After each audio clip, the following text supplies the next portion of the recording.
আমি এখানে থাকি। এই মেয়ে, এক্ষুনি এখানে বের করবে। ধারাবাহিকের শুরুতে আমরা দেখতে পাই চৌধুরী বাড়ির ড্রয়িং রুমে গোপাল পুজোর আয়োজন করা হয়েছে। সেখানে বাড়ির সবাই উপস্থিত ছিল। ড্রয়িং রুমে বাড়িয়ে রাহি কনককে বলে, আমার যদি কোনো ভুল হয়ে থাকে সেটা আমাকে বলুন, আমি শুধরে নেব। দরকার পড়লে আমি প্রায়শ্চিত্ত করব, কিন্তু তাই বলে আপনি আমার জন্য কষ্ট পাবেন না মা। রাহির কথাগুলো শুনে রাজীব বলে, কনক, তোমাকে তো রাহিমা কিছু বলছে, তুমি কোনো কথার উত্তর দেবে না? কনক বলে, আমার কোনো কথা শোনা বা বলার কোনো ইচ্ছে নেই।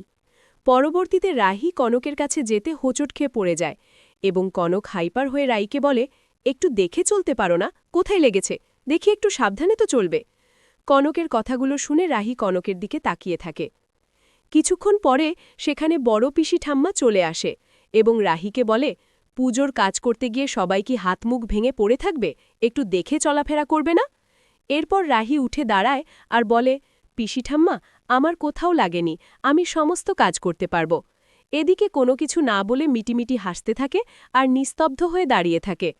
পরবর্তীতে রাহি পিসি ঠাম্মাকে জড়িয়ে ধরে আর বলে, আমার কোনো সোনার গয়না লাগবে না, এই সংসারটাকেই আমি আমার অলংকার বানিয়ে রাখব। কথাটা বলেই রাহি রাহুলের দিকে তাকিয়ে থাকে। পরের সিনে দেখানো হয় ড্রয়িং রুমে সবাই হাসাহাসি করছিল। তখন রাহি বলে, এখনও পুজোর অনেক কাজ বাকি আছে, তাছাড়া সন্ধ্যা হতে চলেছে, চলো আমরা সবাই মিলে হাতে হাতে কাজগুলো সেরে ফেলি।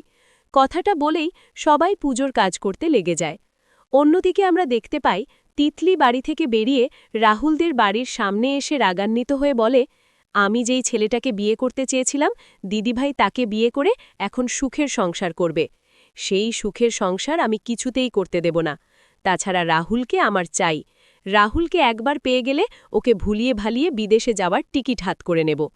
অপরদিকে আমরা রাহি ও রাহুলকে দেখতে পাই। রাহি লাল শাড়ি পরে আয়নার সামনে দাঁড়িয়ে সাজগোজ করছিল। তখনই রাহুল লাল পাঞ্জাবি পরে ঘরের ভেতর আসতেই রাহিকে দেখে অবাক হয়ে যায় এবং রাহির দিকে অপলকভাবে তাকিয়ে থাকে। পরবর্তীতে রাহুলের পাঞ্জাবির বোতাম নিচে পড়ে যাওয়ায় চারদিকে খুঁজতে থাকে এবং রাহি বোতামটা নিয়ে সুই সুতা নিয়ে পাঞ্জাবিতে লাগিয়ে দেয় আর বলে, পুজো শুরু হতে বেশি সময় নেই, একটু পরেই পিসি ঠাম্মা ডাক দেবে।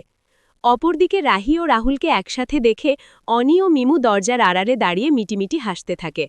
কিছুক্ষণ পর মিমু বলে, দাদাভাই, পিসি ঠাম্মার নিচে ডাকছে, পরে না হয় তোমাদের গল্প করিও।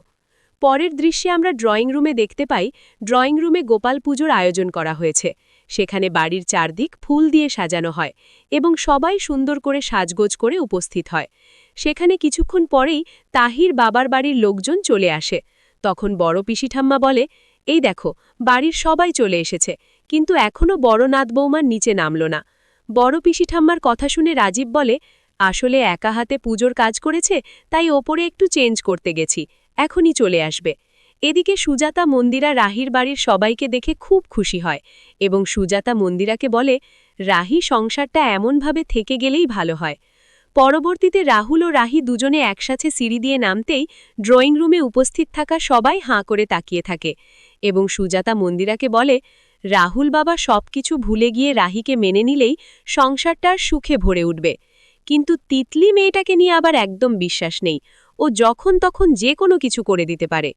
অন্যদিকে আমরা দেখতে পাই সবাই যখন পুজোর কাজে ব্যস্ত ছিল, ঠিক তখনই তিতলি চৌধুরী বাড়ির ড্রয়িং রুমে এসে উপস্থিত হয় এবং বড় পিসি ঠাম্মা বলে, তোমার মা বলল তুমি নাকি অসুস্থ, তা অসুস্থ শরীর নিয়ে এখানে আসতে গেলে কেন?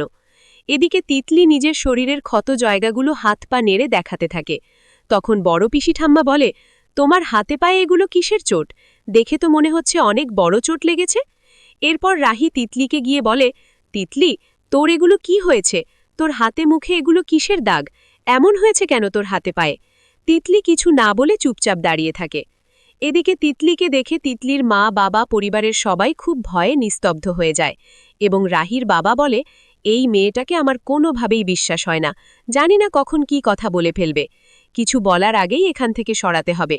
তখন মন্দিরা বলে, দাদা, এখন কিছু করতে যেও না, এটা রাহির শ্বশুরবাড়ি, আমাদের বাড়ি নয়, তাই কিছু করার আগে ভেবে চিন্তে করতে হবে।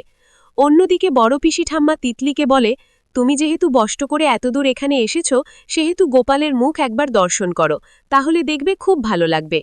এরপর তিতলি গোপালের মুখ দর্শন করতে আসতেই রাহুলের সামনের মাথা ঘোরার নাটক করে পড়ে যায়। তিতলির পড়ে যাওয়া দেখে বড় পিসিঠাম্মা রাহুলকে বলে, অসুস্থ মেয়েটা পড়ে গেল, তুমি ধরলে না কেন? ও তো তোমার ছোট বোনের মতো, তোমার শালি হয়। পরক্ষণেই রাহুল রেগে গিয়ে বলে, আমি আর মিথ্যের বোঝা বইতে পারছি না। পিসিঠাম্মা, তুমি যাকে আমার শালি বলছো, ছোট বোনের মতো বলছো, সেই মেয়েটাকে আমি একসময় ভালোবাসতাম, এমনকি ওকে আমার বিয়ে করার কথা ছিল। কিন্তু এই মেয়েটা বিয়ের মণ্ডপে সবাইকে রেখে আমাকে রেখে ছেড়ে চলে গিয়েছিল।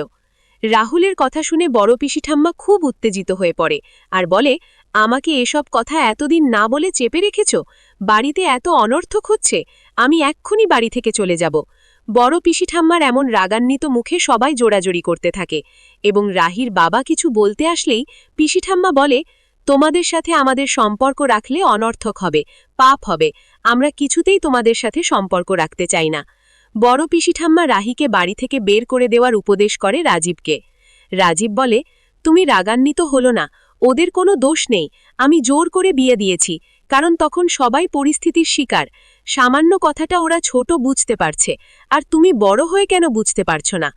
এদিকে রাজীবের বাবা রাহুলকে বলে, ওই যেভাবে পার পিসিঠাম্মাকে আটকা, পুজোর দিনে বাড়ি থেকে চলে গেলে যে অমঙ্গল হবে।